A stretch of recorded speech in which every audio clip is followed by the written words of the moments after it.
Hey there, sweet friends. I hope you're all well. Welcome or welcome back if you're new. We're going to make these really fun little covers today, and I have this one in particular as our tutorial. I got a couple more here to share with you at the end of the video, so make sure you stay tuned for that. But this is going to be a very easy and quick to make cover that's sturdy for spiral notebooks. And so I think any theme or any holiday would be perfect for this idea. And I also think this would be a lot of fun for showers. You could personalize these, so for a wedding or a baby shower. And so there's just so many different ways that you could make it utilize these sweet little covers. So if that sounds good to you, then stick with me and we'll make it together. So our cover is going to consist of 3 parts. First being this base, and this is going to be made from 110-pound cardstock. We're going to wrap one of the sides. That will be our front cover. That will be part 2. And then our pocket will be part 3. So the base itself is going to measure 5.5 by 7. I'm scoring that at 3 1/4 and 3 3/4, and that will give us the depth we need to hold the spiral notebook inside. So I do want to add a couple of layers of thickness for that front cover just so it will be very sturdy. And so I'm going to move to 65-pound weight cardstock for this.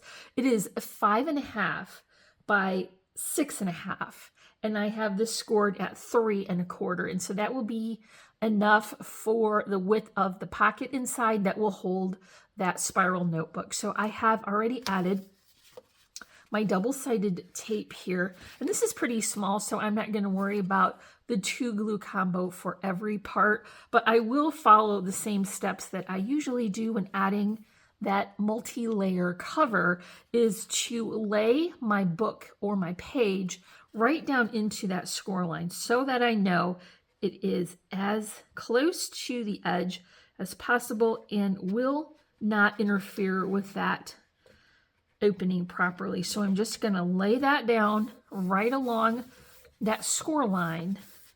And then when that is adhered, I'll take the tape off of this side and then fold that over, and that will complete the front cover.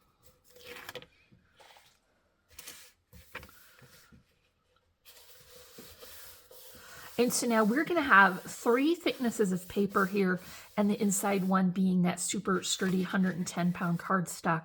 That's also going to give us a nice clean finish edge here where you will be handling it most. So the next portion I want to create is the pocket. We're going to continue working with our 65-pound weight cardstock for the pocket. And the measurement is going to be 7.5 high by 4 1/4 wide. So I'll bring that to my scoreboard, and I want to score that at 1/2 inch. And then also 3 3/4. Then I'll flip that around so the long side is on the top, and I'll score at 2. And that is going to be the depth of our pocket. We want to come in now and remove the portion here on the side up until where our score lines intersect. I find it easy to do this with the guillotine cutter, but you can also do this just with your scissor and take your time and get a nice clean cut here.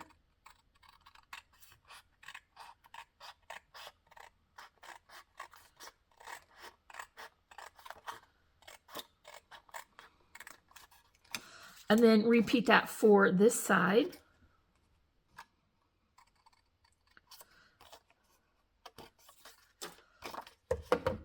So fold the pocket over onto the page itself now and use your score tool just to reinforce that crease. Flip it over and then nip the sides off here right at the corner. That will reduce some of the bulk from the back. And before we seal this pocket up, we do want to add our pattern paper and cardstock to the back of the pocket. For all of the full-size pages, as well as the outside cover, the cardstock measurement will be 5 3/8 by 3 1/8. and the pattern paper will be 5 1/4 by 3. And I'm just going to flip this over so that I can get this side closer to me, and then I can just center that. So we'll get a border of our colorful cardstock along with the base. And once again, all of these extra layers really adds to the thickness and sturdiness. So we can go ahead and flip that over now and create our pocket. So as we did before, fold that over and then give that a pass with the score tool just to get that to be a nice crisp crease. And then you will want to add your 2 glue combo at this point.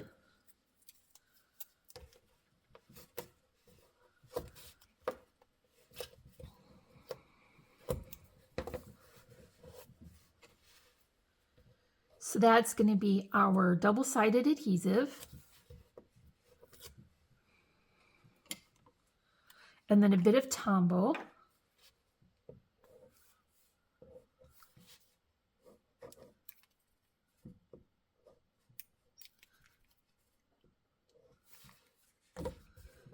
And then just fold those flaps over. The tape will hold it in place while the glue sets up. Now we want to add the tape and glue to this as well. So I'll do that now.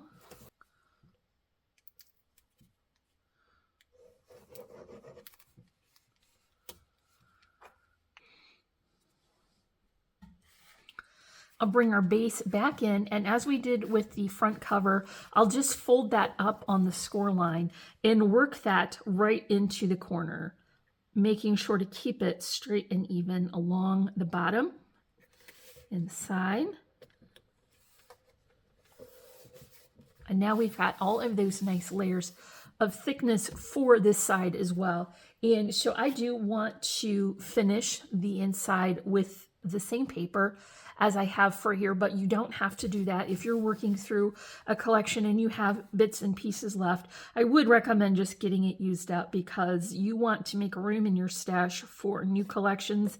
And so get use out of what you already have. Now we have this covered on the inside, and I also want to add another pattern for the pocket. And so this is just going to have a cardstock measurement of 1 7/8 by 3 1/8, and the pattern paper is 1 3/4 by 3, and that's just going to go right on the front of that pocket. This is the project that I'm sharing today that is truly mix and match, in that I have gathered all of these papers from my scrap papers, and so I've already cut into all of these sheets. I didn't get into anything new for this, and so I'm really just mixing and matching all different kinds of collections to cover all of the surfaces here. And so I do want to cover the back as well. I've got that cute little ghost, and so that's just gonna go right along the back. Now, want to finish our front cover with the pattern paper and some additional layering. So for this cover, I do want to add ribbon for my closure, and for the other two that I have created to share at the end of this video, you'll see that I'm using an elastic, and so I'll show that when we get to that point. But I do want to just tack this pretty ribbon into place. This is a plaid ribbon from Really Reasonable Ribbon, and I'm just securing that so that I can capture it between the layers. And I have the same pattern for the front cover. Remember, we're going to get our layer of colorful cardstock and also the base. So many, many, many layers of thickness here and sturdiness. I do want to add a layering pattern just to add a little bit extra detail. And so I've just cut another scrap utilizing the black border that we have created for that base layer.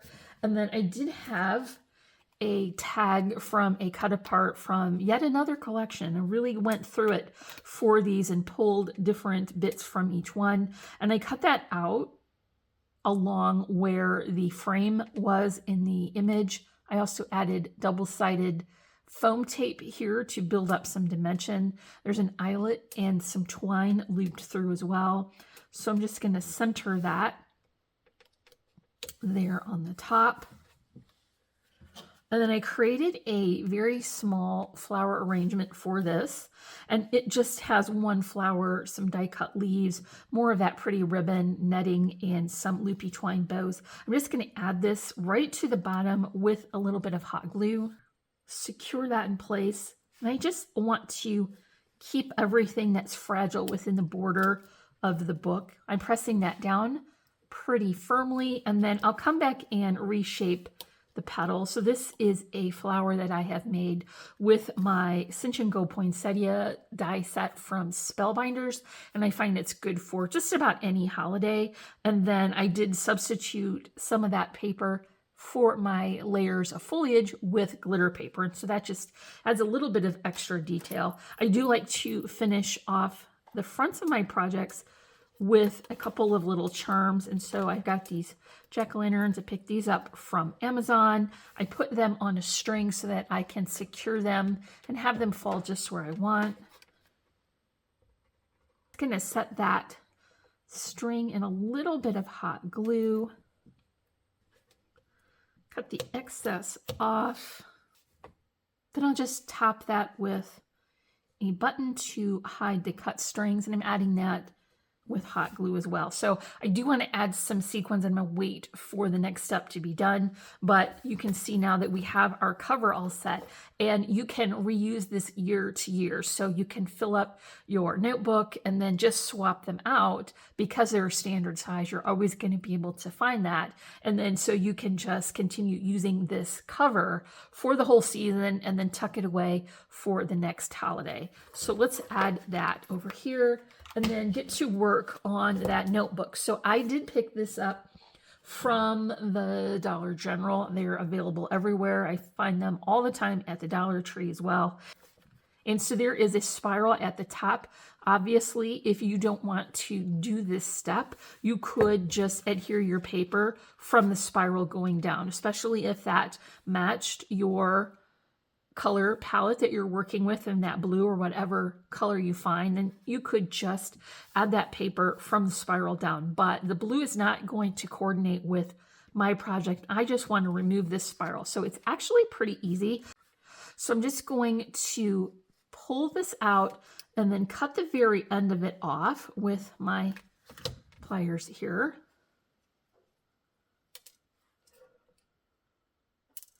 And I will do the same for this side as well. So just pull that out and clip it off.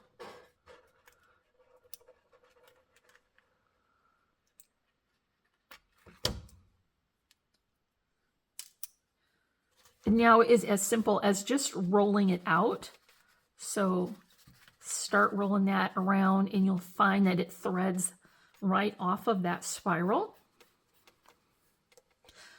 Reserve that to put it back together. Now I want to cover this. Remember, I want to have the collection paper that coordinates with my project. So now what I want to do is add my double-sided tape. I'll go as far up as I can before I go over where the spiral holes are cut. Then I'll bring in this new pattern. And so once again, I'm just going through my scraps to find something big enough. And I'll just add this right here, right along the side in the corner. And then flip this over and cut off the excess.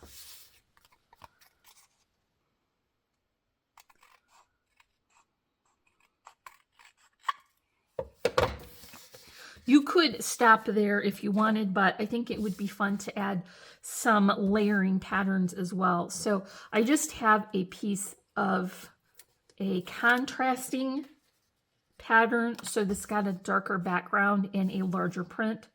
So I'll just add that here. I put my tape on the back.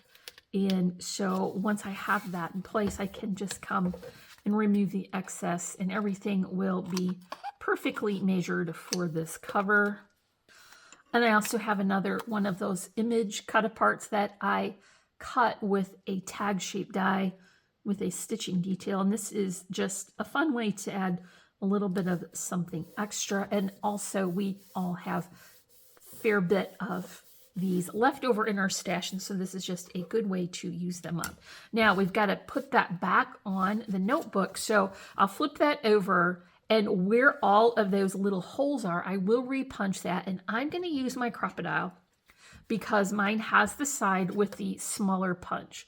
If you don't have that, you could use an awl and punch those holes again, but I think this will just be easier, and then I can just punch all those holes so that I can put my spiral back through. So just repeat that process until you get it all finished. And so now I have all of those holes punched, and it will line up perfectly with the pages and the backing that we already have existing. And the last step for this is to just wind that spiral back through all of those holes. So you'll start with it here on the edge, work it down into one of those holes, and then as you continue to go around, it will just go back in, and this will be rebound with that spiral on top. Okay, so now you can see that we have our spiral reassembled, and this will work perfectly for this particular paper pad. The back was quite nice. It's a sturdier cardstock, so I don't have to worry about that. But if it wasn't, I would probably want to add another layer of thickness just so this will hold its shape nicely. And then you can come back in and sort of re-loop that last spiral so that, you know, you don't have a sharp edge showing. And this will tuck right into the pocket that we created. So this is intended to be pretty snug. You don't want it to be loose so that it will fall out. And so we just have this pocket created to fit exactly the amount of space we need to work that down in there. So get that positioned, and you can see that will hold that very well. And also now you see why we have that 1/2 inch of spine, because even though the papers here aren't too thick, that spiral is. And so now we have this perfectly filled with our altered notebook. I'll put a little bow here, and that will be a closure for this particular book. And then last but not least, I do want to add a couple of sequins just because that's one of the finishing details that I like.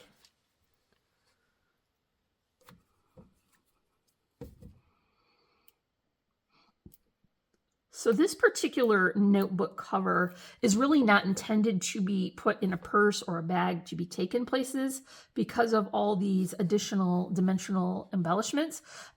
But you could easily make some non-dimensional flowers and then not have the foam spacer and the button. And that would make it easy to put in your purse or in a bag if you want to take it places to add notes to it. And so this is going to be our well embellished notebook. I have a couple more here that I have created. And so I mentioned earlier that I was going to have a closure that was not ribbon. For these, I'm just using a little bit of the elastic. This is what I would use for binding my traveler's notebooks, and so I would thread that through the spine and use this to hold the inserts, but it works pretty well. If you just want to have this closed and secured, I don't have this tied so much that I'm going to create a dent in here. It's not real thick, and so this will just secure all of this notebook. And I used a really fun Christmas collection. This is a mix and a mingle from Simple Stories, and I picked this up last year. Sadly, it is not available now, but this is just how I'm using the scraps and my leftovers. So I added some elements from the sticker sheet as well as some die cuts and a tag. This just embellishes my cover and makes it a little bit more festive. And then for the notebook itself, I did add an additional scrap here and some cut aparts from those journal images, and then part of the sticker sheet here as well. And so this once again just slips into that pocket and is well secured. Now, I think this would make such a nice shower gift.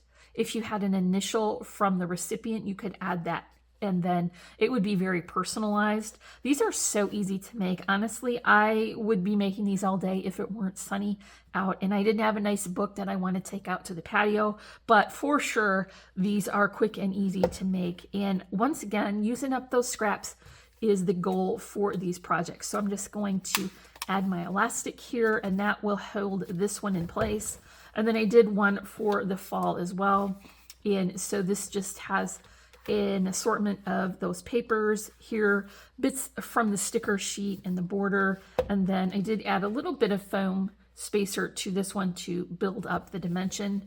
Finished on the back, it's super sturdy, and then I've got my elastic here to hold that in place. So that's going to be it for today. And honestly, I think that you're just going to be making these all the time with your leftover bits. And I know I for sure can see many different occasions where this would be fun to have. So that's going to be it for our tutorial today, and I sure hope that you enjoyed it. If you did, make sure to comment, like, and subscribe. Remember to check in the description for links.